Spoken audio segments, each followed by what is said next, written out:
Monsieur Thierno, si, bonjour. Bonjour, monsieur Ayash.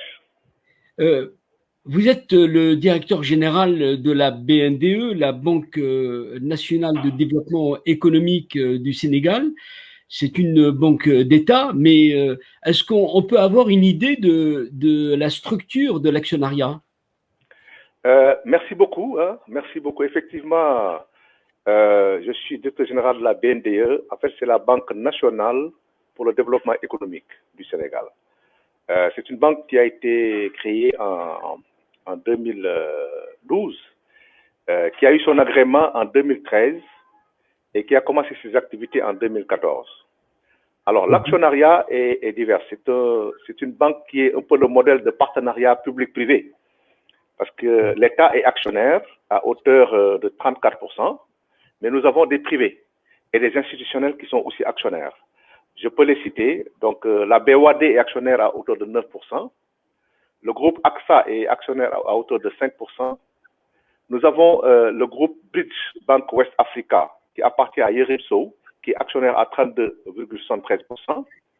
Et nous avons aussi des institutionnels sénégalais comme la Caisse de sécurité sociale, la Caisse de retraite, qui sont tous les deux actionnaires à hauteur de 10%. Et derrière, il y a des industriels sénégalais qui ont accompagné le projet. C'est Sedima, que tout le monde connaît, qui est dans l'aviculture et qui est aussi meunier. Et aussi, il y a NMA Sanders aussi, qui est actionnaire. Nous avons bien sûr 2 ou 3 privés qui sont aussi actionnaires au niveau de la BND. Donc, l'actionnariat est divers et Oui, l'actionnariat reflète, disons, le partenariat public-privé. Donc, oui. les actionnaires se sont ligués pour pouvoir effectivement, ensemble, créer un nouveau modèle de financement de l'économie africaine. Ces multiples acteurs, est-ce qu'ils s'entendent pour pouvoir converger parce qu'il y a des intérêts divers, surtout entre privé et public. Comment ça se passe, votre feuille de route notamment? Alors, il faut dire que la banque a une mission. Et c'est autour de cette mission que les actionnaires se sont accordés. C'est une mission de financement de développement.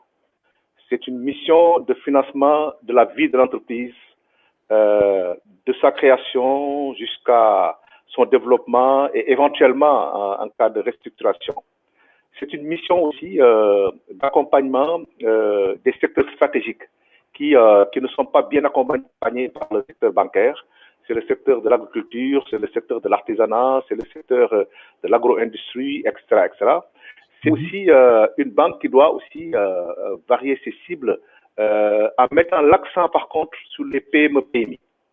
Donc, Mhm. cette mission a été déjà, disons, la base de la coopération entre les actionnaires, qui tous ont compris effectivement que le secteur bancaire sénégalais et africain a besoin, disons, d'une démarche autrement pour pouvoir accompagner l'économie du Sénégal. Donc, les divergences ne peuvent pas exister. Mais par Mhm. contre, elles doivent quand même être rentables pour les Oui, actionnaires privés. C'est une banque qui doit oui, être rentable, qui doit dégager des résultats et distribuer des dividendes, tout en faisant du financement du développement. Et d'ailleurs, c'est ça la grande difficulté que nous avons, nous, au niveau de l'exécutif. Parce que nous devons allier le financement du développement, nous devons intervenir dans des secteurs stratégiques qui ne sont pas toujours des secteurs de prédilection des banques classiques, mais nous devons aussi derrière être rentables, nous devons aussi conforter nos fonds propres, nous devons aussi avoir une assise financière qui doit nous permettre de pouvoir continuer l'activité de financement de développement. Et c'est ce dualisme, cette situation qui fait que aujourd'hui, donc, la mission est difficile. Mais aujourd'hui, depuis sa création, il faut dire que la banque n'a jamais fait de perte. Donc, oui. les trois Alors, années. concrètement, pour entrer un peu dans les détails, Mhm. vous suivez évidemment, vous savez que les PME et PMI sont vraiment les parents pauvres en Afrique et le financement de ces sociétés sont essentiels pour l'économie des pays. D'abord, comment les lignes comment la structure se fait, comment les lignes de crédit sont dédiées à ces secteurs que vous avez cités et comment les choses se passent? Alors, il faut savoir que lorsque cette banque a été créée, il devait avoir de l'innovation dans sa démarche et dans son approche. Donc, c'est dans ce cadre-là, effectivement, que nous avons réfléchi sur comment accompagner les PME. Parce que toutes les banques vous diront, on accompagne les PME. Toutes les banques vous diront, nous avons des directions de PME. Mais malgré cela, nous avons noté que pratiquement, si vous regardez le portefeuille des banques, il n'y a que 16% donc, de crédits qui sont alloués aux PME, mais ce sont des PME structurées. Mais nous avons noté qu'en Afrique, la majorité des PME sont des PME informelles. Mais financer l'informel, c'est ça la grande difficulté. Donc, ce qui a fait qu'il fallait effectivement innover dans l'approche, avoir, disons, une approche progressive dans le financement des PME. D'abord, ce que nous avons fait, c'est utiliser les 3 premières années de la banque, de 2014 à 2017, pour mieux connaître la PME, pour mieux l'appréhender, pour mieux adapter notre offre par rapport à ses besoins. Et pour cela, nous avons misé sur le financement du fonds de roulement. Parce que nous nous sommes rendus compte que finalement, le gros problème des PME, c'était le financement de leur exploitation. Comment faire pour fonctionner? C'était ça le problème des PME. Et nous avons mis en place donc des lignes de financement à court terme, qui sont des lignes de découvert, des lignes d'avance sur le marché, des lignes d'escompte. Et nous les avons mis en place tout en continuant à les regarder, à les observer.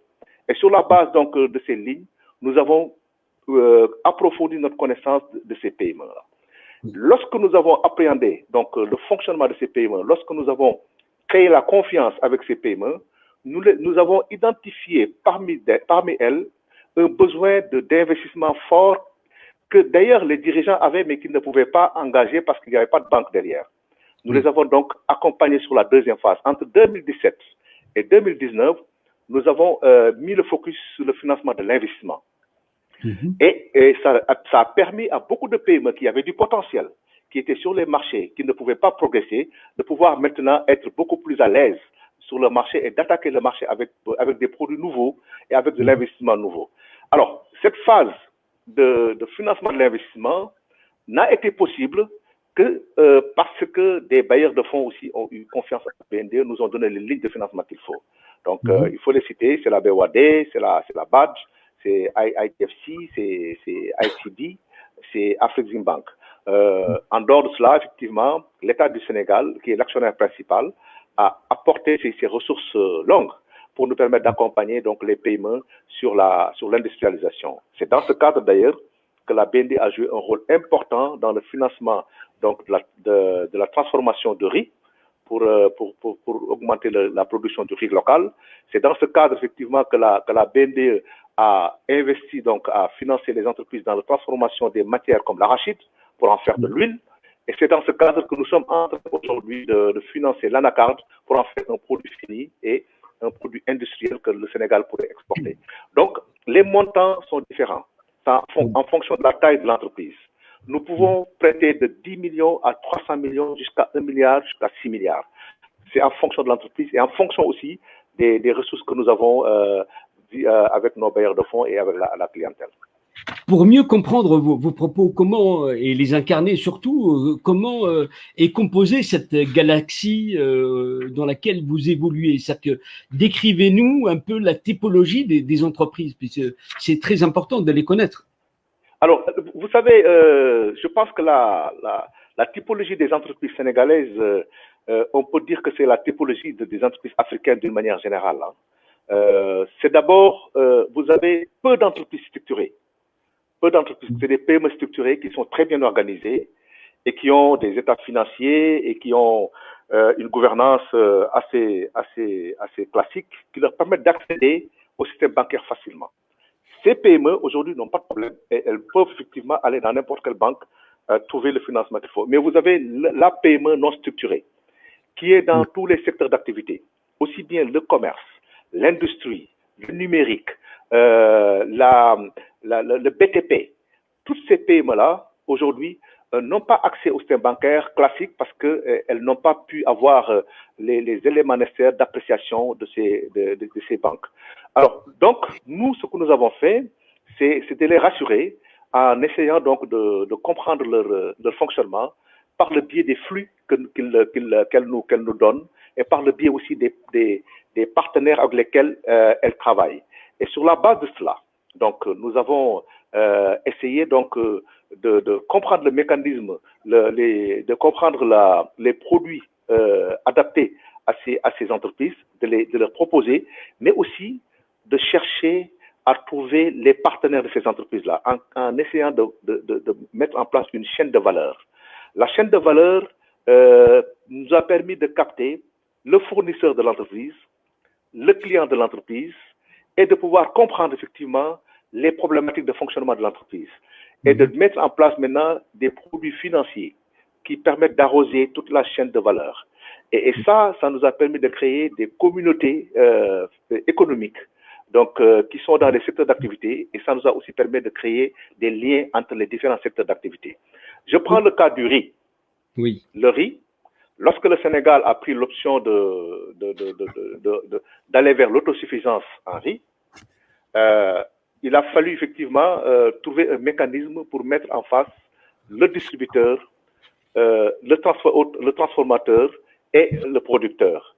Donc, nous avons, mis en place un mécanisme qui permet, à partir du distributeur, qui était à l'origine d'ailleurs un importateur de riz, de pouvoir financer le transformateur. Parce que lorsque le distributeur achète le riz du transformateur, il donne une nouvelle capacité. Lorsque le transformateur voit que son riz est en train d'être écoulé, ça lui donne une nouvelle capacité pour acheter de la matière première. Et ça renforce le producteur dans sa volonté de pouvoir augmenter sa production. Et cette chaîne de valeur a permis aujourd'hui d'industrialiser donc toute la production de riz. Et aujourd'hui, le Sénégal a le plaisir de consommer son propre riz et de diminuer l'importation du riz. Et ça a permis effectivement au Sénégal d'avoir un impact fort au niveau de sa balance commerciale. Donc la PME elle est partout dans tous les secteurs d'activité. Oui. Et aujourd'hui, nous sommes dans une phase de financement de l'investissement après l'avoir connu, après l'avoir apprécié dans la phase de l'exploitation. Est-ce que vous pourriez nous donner une idée sur le maillage que vous avez fait du pays? Parce que le Sénégal, c'est pas uniquement Dakar ou le Grand Dakar, mais comment le pays, l'intérieur du pays est irrigué par votre action? Alors, il fallait, et d'ailleurs ça faisait partie de notre feuille de route, il fallait être partout là où se trouvent les Sénégalais. Il fallait accompagner le développement économique aussi dans toutes les régions, parce que chaque région a sa spécificité. Et nous avons, dès le départ, commencé bien sûr à ouvrir des agences à Dakar, mais l'étape qui a suivi Dakar, c'est l'étape de la région de Thiès. La région de Thiès, qui est une région centrale, qui est un carrefour qui permet un peu d'avoir toutes les activités, hein, aussi bien du tourisme, de l'agrobusiness, que de l'activité commerciale. Et après Thiès, nous sommes partis à Saint-Louis, c'est le nord du pays, et nous sommes redescendus au sud du pays, à Ziguinchor. Et là, actuellement, depuis 2014, nous avons pratiquement couvert l'ensemble des régions du Sénégal avec 16 agences que nous avons mis en place, qui aujourd'hui opèrent dans les régions et en tenant compte, bien sûr, des spécificités de chaque région. Maintenant, nous ne sommes pas arrêtés sur les agences bancaires, parce que nous nous sommes rendus compte que même dans les régions, il y a des besoins de financement dans les quartiers. C'est les microcrédits, c'est les nanocrédits, c'est aussi notre mission de jouer un rôle dans la bancarisation qui nous a poussé à créer un modèle d'agency banking. Et nous avons des partenaires qui sont des intermédiaires en opération bancaire que nous avons agréés, qui vont ouvrir sur la base de notre marque des agences dans les quartiers en offrant tous les produits bancaires, que ce soit les ouvertures de comptes, les paiements en ligne, les versements, les opérations de retrait et les opérations de transfert et de virement. Donc, nous sommes aujourd'hui avec 16 agences classiques. Nous sommes aussi avec 15 agences qui sont des agences agréées et nous comptons bien sûr aller à 80 agences d'ici la fin de l'année 2022. Donc, notre rôle, effectivement, c'est de pouvoir servir le Sénégal partout là où nous sommes. En 7 ans d'existence, vous pourriez nous donner peut-être quelques données chiffrées sur le nombre d'entreprises traitées par vous, et puis votre écosystème, parce que c'est peut-être aussi des éléments incarnés qui permettent de mieux percevoir votre action. Alors, en 7 ans, nous avons un total bilan pratiquement 280 milliards. Hein. Donc, nous avons pu multiplier par plus de 9 à peu près notre total bilan, parce que nous avons démarré avec un total bilan de 30 milliards. Sur ce total bilan, nous avons financé l'économie à hauteur de 150 milliards. Et nous avons aussi participé au développement du Sénégal avec bien sûr des opérations de bons du trésor et d'emprunt que nous avons investis donc, dans le cadre du financement des infrastructures, etc. Et aujourd'hui, ce niveau d'engagement que nous avons nous a permis un peu de financer pratiquement tous les secteurs d'activité. Le secteur le plus important que nous avons pu financer, c'est le secteur industriel, l'agrobusiness, parce que nous pensons que tant que nous n'aurons pas l'autosuffisance dans les produits et tant que nous n'aurons pas transformé nos propres produits, nous n'aurions pas réussi notre mission. Mais nous avons aussi financé des secteurs aussi importants qui sont les secteurs du pétrole. Nous avons aussi financé donc, le secteur du numérique, le secteur du transport, et nous avons aussi financé le secteur du transport de manière spécifique, maritime, routier et aérien. Et nous avons aussi, pendant cette pandémie, eu à intervenir dans beaucoup de secteurs d'activité avec le plan de résilience que le Sénégal a mis en place. Et la BND a été d'ailleurs l'un des acteurs les plus actifs dans le financement de la résilience. Il y a un facteur très important dans cette approche que vous avez de votre univers professionnel, c'est d'abord le calcul du risque. Comment vous analysez les risques et comment les intégrer et à quelle étape de votre action? Alors, justement, c'est une bonne question parce que lorsqu'on parle de financement de développement, on pense plus à risque. On se dit, mais comment ils font pour pouvoir tenir? Parce que à la fin de la journée, il y a le taux de sinistralité qu'il faut calculer et le taux de potentialité. Alors, je peux vous dire que depuis qu'on a commencé cette stratégie de financement de développement, nous avons aussi un indicateur sur lequel nous regardons tous les jours, c'est le taux de sinistralité. Aujourd'hui, là où je vous parle, au 31 décembre 2020, nous avons le taux de sinistralité inférieur au taux de la place.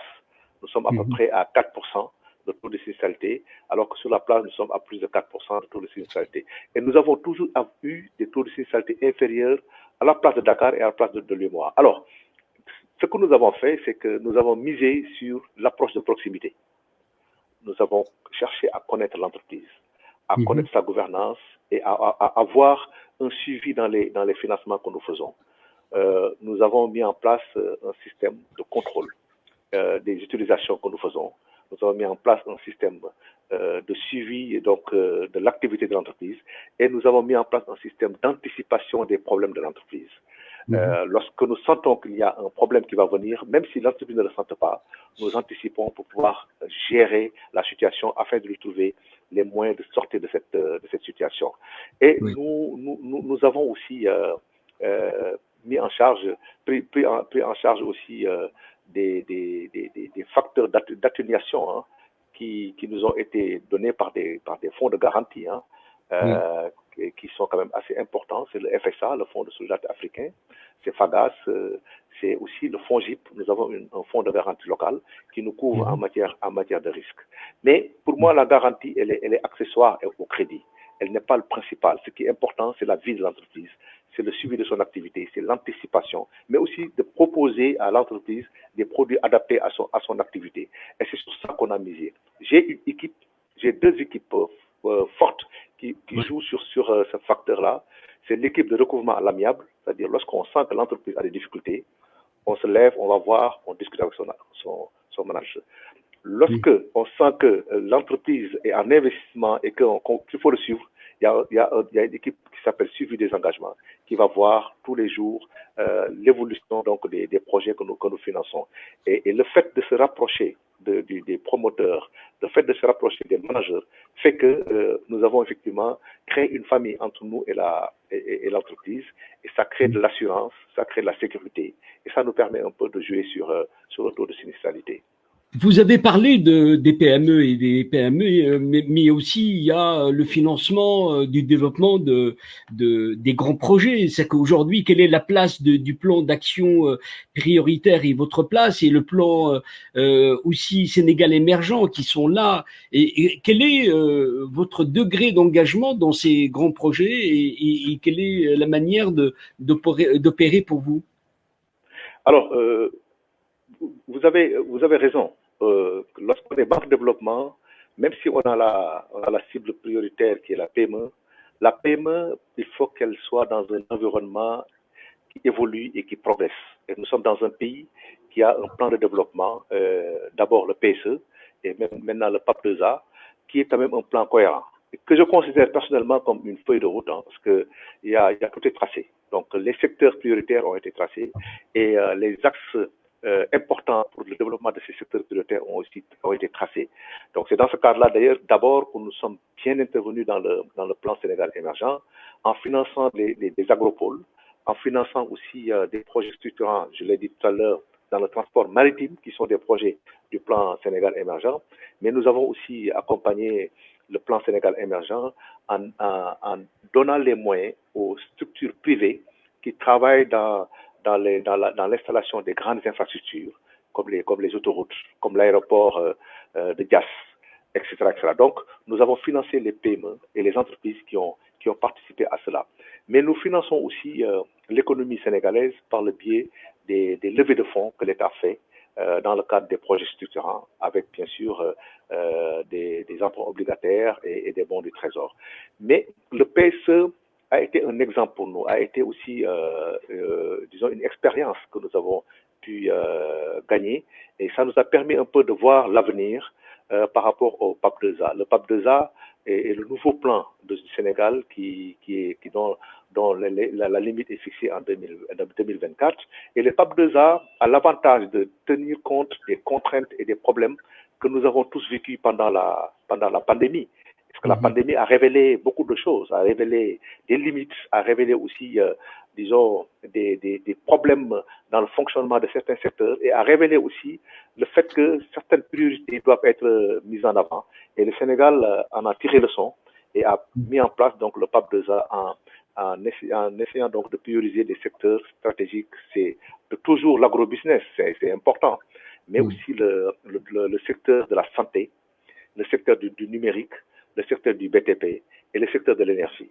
Alors, tous ces secteurs-là, aujourd'hui, sont des secteurs sur lesquels la BNDE est en train de se positionner. Sur le secteur de l'énergie, nous avons l'ambition non plus de financer l'importation du pétrole, mais de financer, d'accompagner aussi le financement des centrales électriques, des centrales à gaz, des centrales éoliennes, etc. Donc, aujourd'hui, nous avons la possibilité de pouvoir lever des fonds auprès des bailleurs de fonds qui ont confiance en nous, et nous avons la capacité effectivement donc d'accompagner les entreprises qui sont dans ce domaine-là, aussi bien les PME qui tournent autour que les porteurs de projets. Sur le pétrole, vous le savez très bien, le Sénégal est un pays va être un pays producteur de pétrole et de gaz. Et sur ce plan, il y a beaucoup de choses à faire, notamment sur les activités annexes à la production du pétrole. Nous avons la chance d'avoir aujourd'hui des textes de loi qui régissent un peu le fonctionnement donc de cette activité-là, avec le content local, le contenu local comme on le dit, et qui permet aux Sénégalais de pouvoir intervenir directement dans des activités des gens. Donc la BND se positionne aussi dans ce cadre-là. Sur la santé, nous avons l'avantage d'avoir été d'abord dans ce secteur-là, parce qu'aujourd'hui, je peux dire que pratiquement beaucoup de cliniques, beaucoup d'hôpitaux, beaucoup de cabinets médicaux aujourd'hui viennent chez nous pour pouvoir se moderniser et se mettre à niveau.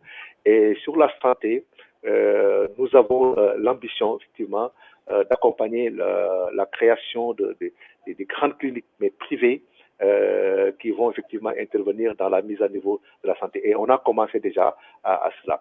Alors, sur le numérique, nous sommes déjà sur le numérique. L'avenir, c'est le numérique. Je pense que aujourd'hui, aider le numérique, aider aussi les pays africains à faire le grand saut dans le développement, parce que c'est le numérique qui va réduire l'écart entre les pays développés et les pays sous-développés. Et sur cette base, nous avons la chance d'avoir au Sénégal des décisions politiques qui sont prises pour accompagner donc le numérique avec des fonds dédiés au numérique sur lesquels nous allons nous appuyer pour pouvoir effectivement accompagner les entreprises qui seront sur le numérique. L'agrobusiness sera toujours un secteur prioritaire parce que c'est dans l'agrobusiness que nous pourrons avoir notre souveraineté alimentaire. Et la souveraineté alimentaire est très importante pour un pays qui se veut se développer.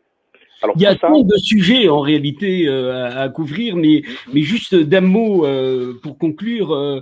Est-ce qu'aujourd'hui, quelle est, pour aller dans cette innovation que vous évoquez, l'agilité, alléger les inerties, en deux mots, quel est votre véritablement des défis à venir?